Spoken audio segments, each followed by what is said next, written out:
नसले की दारापुढ बापू बिरू भाऊ म्हणून उभा राहायचा. सावकारी वाढली, भाऊबंदकीत खून झाले, घरं उघड्यावर पडली की प्रत्येकाला पहिला आणि शेवटचा पर्याय बापू बिरू वाटायचा. हजारो माणसांच्या एका हाकेवर धावून जाणारा बापू बिरू वाटेगावकर नावाचा ढाण्या वाघ कृष्णा नदीच्या खोयात मुक्तपणे संचार करत राहिला. पोलिसांनी त्यांना पकडून देण्यासाठी मोठी रक्कम बक्षीस म्हणून लावली. पण लहानथोरांसाठी धावणाऱ्या बापू बिरूच्या प्रेमासाठी एक व्यक्ती देखील फुटला नाही. बापू बिरू बाहेरच्यांना गुंड वाटायचा. माझी आई लगीन करून या गावात आली. घरची श्रीमंती म्हणजे गावात आमची 15 ते 20 एकर शेती. गावात चांगल घर. माझ्या बापाचं पंचक्रोशीत चांगल नाव. चांगला माणूस होता तो, पण भावबंदकीचा वाद झाला आणि शेतावर गेल्यानंतर माझ्या बापाला मारला. त्यानंतर सख्या चुलत्यांनी सगळी शेती ताब्यात घेतली. मी तेव्हा 5-6 वर्षाचा असेल. मला मारल तर पुढ वाटणीचा प्रश्नच नव्हता. आईला आणि मला मारायचा डावच होता. पण बापाच्या कार्याला आलेल्या 100-200 जणांच्यात बापू बिरू आला. बापू तेवढं बोलला आणि आल्या पावली गायब झाला. एका शब्दाची दहशत बसली आणि आई जगली. आईला विहिरीत ढकलून मारायचं ठरवलेलंच त्यांनी. मी पण मेलो असतो, पण जगलो. शेतात वाटणी झाली. पुढे भावबंदकीचा त्रास झाला नाही की गावात माझ्या अंगाला हात लावायची कुणाची हिंमत झाली नाही. बापू बिरूमुळे जगलेली हजारो माणसं कृष्णेच्या पट्ट्यात दिसतील. बापू बिरू वाटेगावकर धनगर समाजाचे.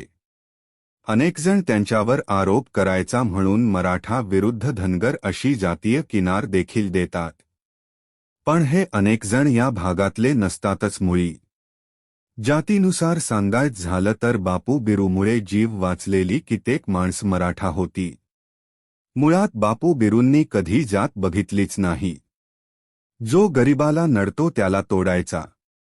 अडल्या नडल्याच्या मागे उभा राहायचं हे एकमेव तत्व बापू बिरूने आयुष्यभर जपलं.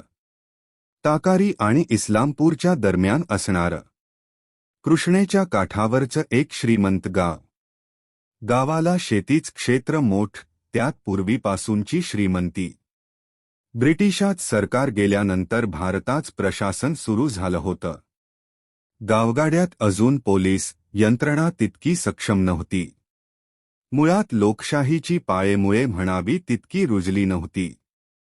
याच परिस्थितीचा फायदा घेऊन गावगुंडाकडून नंगानाच सुरू होता. आया बहिणीच्या अबरूला दिवसा ढवळ्या हात घातला जायचा.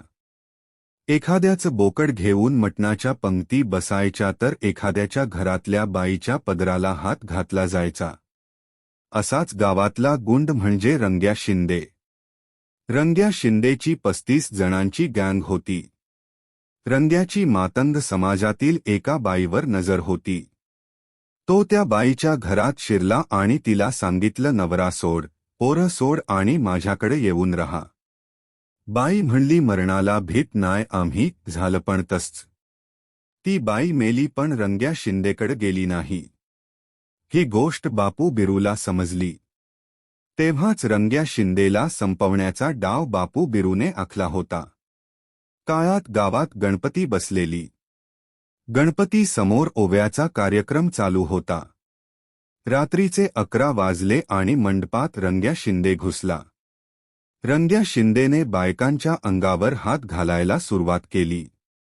दंगा सुरू केला. कालचा धनगराचा पोरं आपल्याला बोलतो म्हणून रंग्या पिसाळला. पण बापूने मोठ्या शिताफीने त्याला शांत केलं.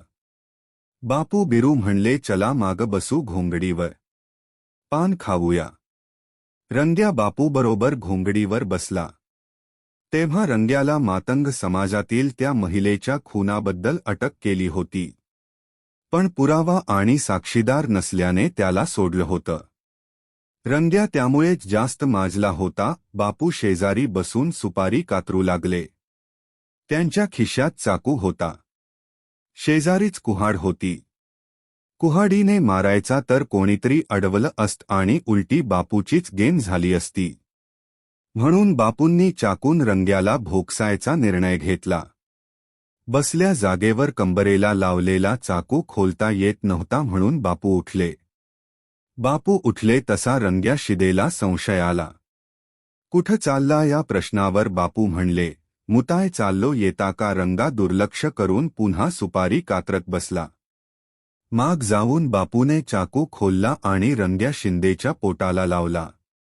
एका डावात रंग्या शिंदेचा कोथला हातात आला.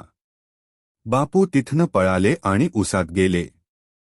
पुढं बापूला पण माहिती नसावं पुढचे 25 वर्ष हा ऊस त्यांच घर असणार आहे. बापू फरार राहिले. पोलीस शोधून लागले. पण इकडं गावातल्या लोकांनी पोळ्या केल्या. रंग्या शिंदेसारखा गुंड मारल्याची चर्चा पंचक्रोशीत गाजली.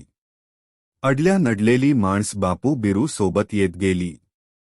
बापूंनी याच टोळीतली 12 माणसं संपवली.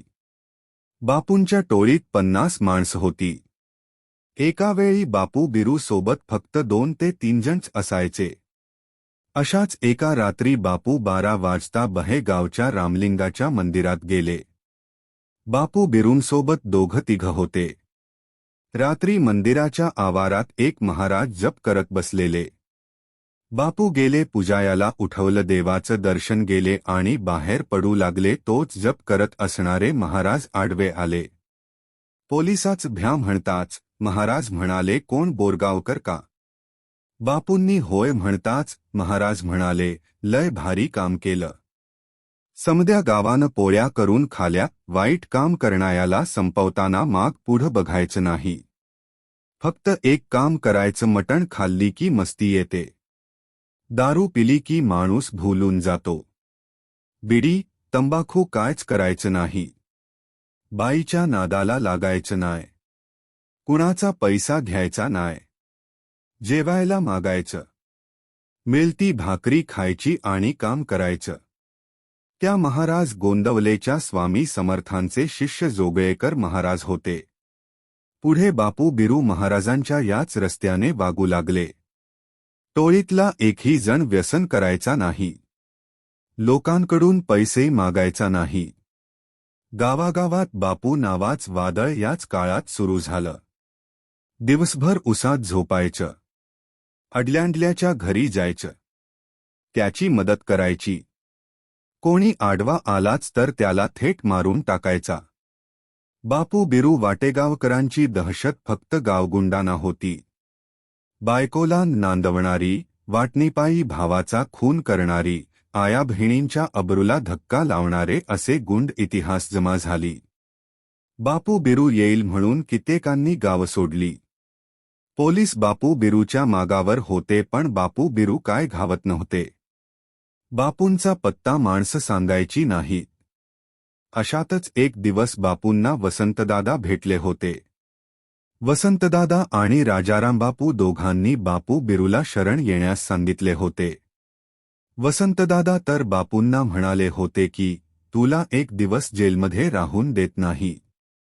आज हजर हो, उद्या जामीन करतो. पण बापू बिरूंच म्हणणं होतं की सुटलो तरी जीवाची हमी कोण घेणार. इतके वर्ष बापू बिरू सापडत नाही हा विषय पोलिसांसाठी अब्रू घालवणारा झाला होता. काहीही करून बापूला पकडायचं म्हणून खास टीमला बोलवण्यात आलं. टीमने मळ पालथ घालायला सुरुवात केली. टीममधले पोलीस खास प्रशिक्षित होते. पाण्यात बुडून दबा धरून बसायचे अशी गावात चर्चा सुरू झाली. बापूंनी कृष्णेत उडी मारून नदी पार केली. ते थेट किर्लोस्करवाडीला पोहोचले आणि त्यानंतर नाशिक पंचवटीला गेले. तेथे भगवी कपडे घातली आणि 12 वर्ष भारभ्रमण केलं. केदारनाथपासून ते गंगासागर पर्यंत सर्व तीर्थक्षेत्र पालथी घातली. 1-2 वर्षांनंतर बापू बिरू वाटेगावकर पुन्हा सांगली जिल्ह्यात आले. अलगत पोलिसांनी त्यांना जाळ्यात पकडलंच. बापूंना पकडल्याची बातमी गावभर झाली. गावातून जिल्ह्यात आणि जिल्ह्यातून राज्यात झाली. सुतक पाळल्यासारखे लोक शांत झाली. बापूंना 2 दिवस सांगलीच्या जेलमध्ये ठेवून तिथून कळंबा जेलला घेऊन जाण्यात आलं. तिथं त्यांच्या टोळीतल्या काही जणांनी बापूंना पळवून नेण्याचा प्लॅन रचला. प्लॅन निम्यावर फसला आणि बापू बिरूंची रवानगी येरवडा जेलमध्ये करण्यात आली. बापू बिरूंना जन्मठेपेची शिक्षा सुनावण्यात आली. तिथे अरुण गवळी देखील होता. तो बापूंचे नाव ऐकून होता. मोठ्या सन्मानाने त्याने बापूंना बोलावून घेतलं. जेलमध्ये त्यांची भेट झाली. या भेटीत अरुण गवळीने बापू बिरूंना विचारलं, माझी एवढी गँग आहे, आमच्याकडं हत्यारं आहेत. मुंबईत आमची दहशत आहे पण आमचं नाव झालं नाही. तुमचं इतकं नाव का? बापू गवळीला म्हणाले, आम्ही कुणाच्या रुपयाचा मिंध नाय. जेवणावर लोकांचे संसार उभा करून दिले. जीवाला जीव देणारी माणसं जोडली. पैका घेऊन काय करायचं? म्हणूनच माणसं सोबत राहत्यात. बापूंच्या या उत्तरावर गवळीला देखील काहीच बोलता आलं नाही.